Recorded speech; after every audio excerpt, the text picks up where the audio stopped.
How's it going, everyone? This is my second attempt at trying to record this little quick hit video. I tried doing it on my computer the first time, and I recorded the whole thing, about 15 minutes worth, and for whatever reason, no audio. I'm completely not tech savvy. But real quick, the plan here is that I want to, during the chase, since I'm doing a large number of the races this year, a couple of hours after the race, sit down and kind of break the race down with you guys and just talk about some of the things that I saw, some opinions and some analysis that you may or may not be able to find anywhere else.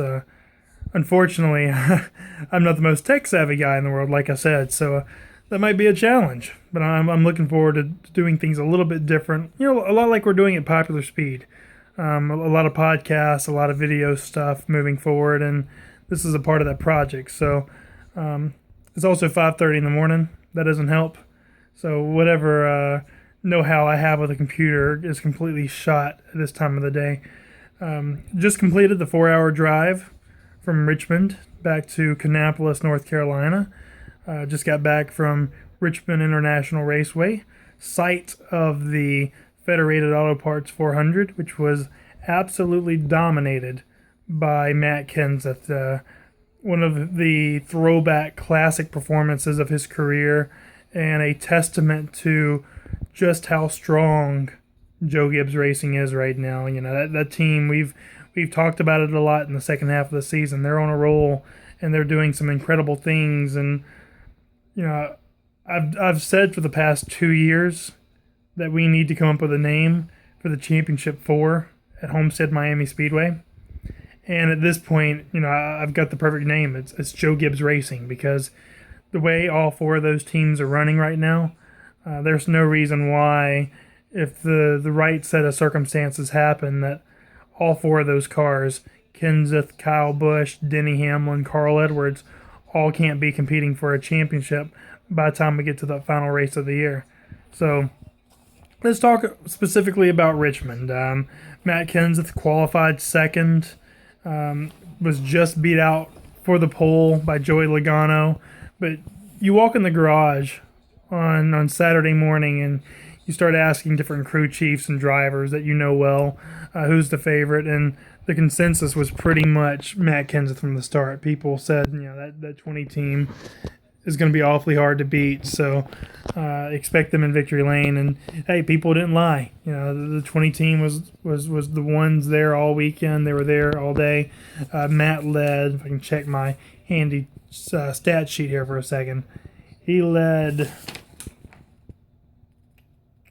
352 of 400 laps. And the thing that was most remarkable to me is that on a race where so many guys were stuck to the bottom and couldn't pass, you couldn't take to the outside, that 20 car kept going up there over and over again, and he was the only car that could pass on the outside. He was so very hooked up, and it was very much a single file procession, which is something I want to get into here in a couple of minutes. But you know, Matt didn't have that problem.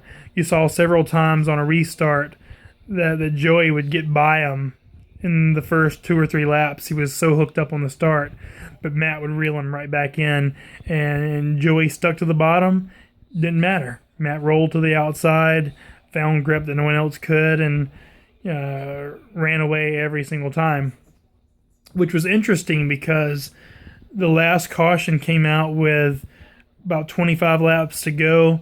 Matt was doing his thing, but Eric Almirola, winless, needing a win to get into the chase, found himself there in third for the final restart, and Joey was going to have one of those great restarts again that could have won him the race, or maybe even allowed Eric Almirola to get in there and try to earn himself a chase berth. But Matt clearly went before the first restart zone, just zoomed away, and kind of drew the ire of Eric Almirola, who said he clearly went and that NASCAR probably should have penalized him.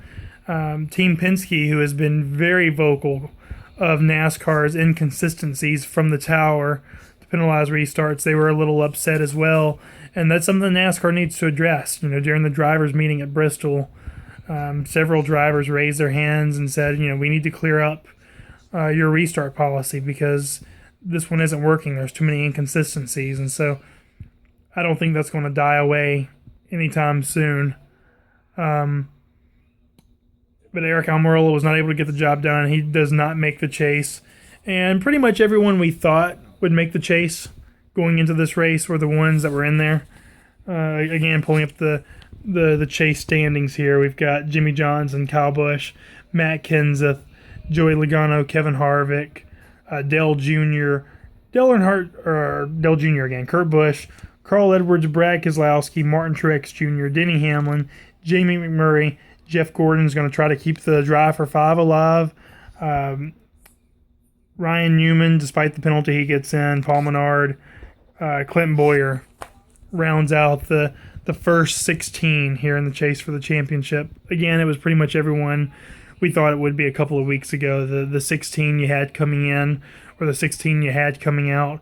Almirola tried to shake the script up a little bit, was not able to make that happen. So, it is what it is. I was saying earlier that there's a reason why you don't do this on paper. You don't do this on simulations. We saw last year that anything can happen. We all pretty much felt like Jeff Gordon was the guy to beat, and he let Dale Jr. beat him at Martinsville. He had the issue at Texas and got outwilled by Ryan Newman at Phoenix and wasn't even there a part of the Final Four. So we can talk about predictions and Joe Gibbs Racing being the team to beat, and how some of those guys like the Gordons and the Newmans and Boyers are probably the also-rans in this chase. But again, you got to race these suckers out. So I don't take anything for granted. Got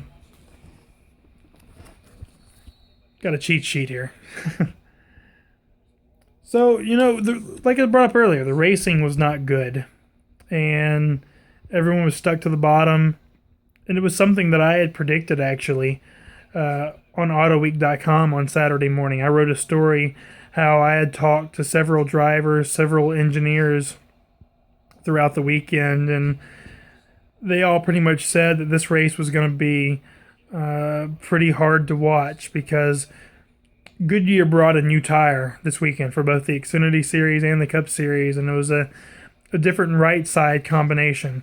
They've been bringing the dual zone tread tire to Richmond for the past 2.5 years, and really we're not getting the performance out of it that they wanted for Richmond. I've always loved Richmond. I thought that Richmond's one of the better tracks on the schedule, and I think once Richmond started putting down the sealer about 10 years ago, that created good racing. They haven't laid the sealer down in a couple of years, and so what you would see drivers do over the past decade is that they would run the bottom early on, and they'd abuse that sealer, and they'd start pulling that sealer up, and once they started doing that, they would try to gradually move up the track, move closer to the wall, and that's when you saw side-by-side racing. The bottom was still the preferred line, but you'd have drivers searching up top, searching towards the wall for a faster line, and that created really good racing. Even though it's a larger track, 3/4 of a mile, and has characteristics of a super speedway, you'd see the beating and banging. You'd see guys meet in the middle from the top to the bottom, and Richmond was always fun. But Goodyear's got some work to do. We've spent a lot of time, I feel like, talking about the aero configurations that we need to use next year, whether it's low downforce, high drag, or some combination in the middle. But I don't think enough conversation has gone to the tire compound Goodyear's bringing. You hear all the time drivers say that they want softer tires, and you want tires that lay down rubber, and we didn't have either of those at Richmond. I remember at lap 150, I'd walked out to the turn 3 and 4 side of the track just to get a better view than what TV was giving me, and the track was taking no rubber at all. And if you're watching the races on TV, you can usually see that by the black line that forms around the track. That's rubber. And drivers will start laying that rubber down on the track and try to take a higher line and laying rubber on the top to try to open up a line that no one else is using. And if the track isn't laying down rubber, everyone's going to run the preferred bottom line, and if everyone's stuck running the preferred bottom line, you just can't pass, and that was the issue that drivers are facing on Saturday. So, you know, next spring is going to be a day race, so hopefully that's going to help the racing a little bit, like it did last spring because of the rain out. We saw a good race there, but Goodyear's going to have to work on stuff, and NASCAR's going to have to work on their tire package as well. So it's a work in progress. You know, the race was not good. I'm not going to try to act like it was, and everyone in the sport knows it. So we'll come back here in April and give it another go. Denny Hamlin, his first race with his injured ACL, his tore ACL, he said he was fine. If you look on my Twitter account, there's a picture of the ice pad that he put on his knee. He said that his mobility was fine. He's pretty much good to go. He had a custom pedal that he brought out to the track. He liked it so much they're going to bring it back to Chicagoland, and no issues there. You know, as strong as that 11 team is, as strong as JGR is, I expect him to contend. Some people thought that, you know, he took himself out of championship contention by playing basketball and hurting himself, but I think he's fine. Once he's in the car, he's not putting a lot of stress on his legs, so I think he's good to go. We'll see. Another big story, Michael McDowell hit the repair truck on the backstretch in the middle to late stages of the race. NASCAR called him to the hauler. If there are any penalties, it'll be announced on Tuesday. It just looked like he just didn't see it there. I'll be very curious to see what NASCAR decides and what Michael says beyond what he said on TV, because that was weird. You know, a lot of people compared it to Juan Pablo Montoya, but something broke on Juan's car back in 2013. This was just a case of the driver not getting out of the way of a service truck. So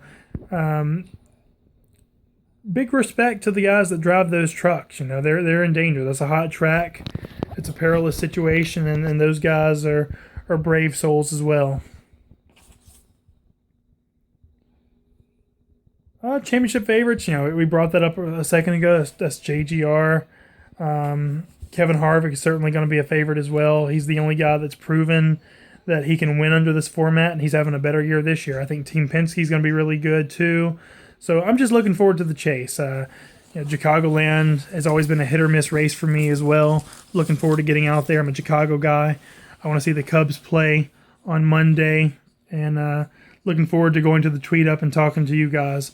We've got some more content on the way. Teardown Radio on Monday. We got Brett Griffin and Ryan Truex talking about their weekends.